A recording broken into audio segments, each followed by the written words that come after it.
Abenkwan. Palm nut soup. A main dish from Ghana. Serves 2. You will need 9 ingredients.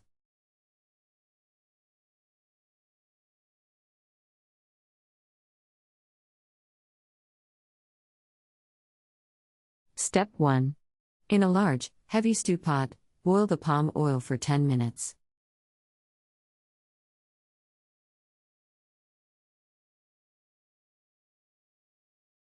Step 2. Add onions and pepper and continue cooking on high heat for another 5 minutes.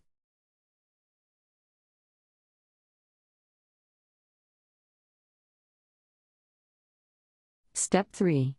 Reduce heat, add remaining ingredients and simmer for an hour or more until soup is somewhat thickened.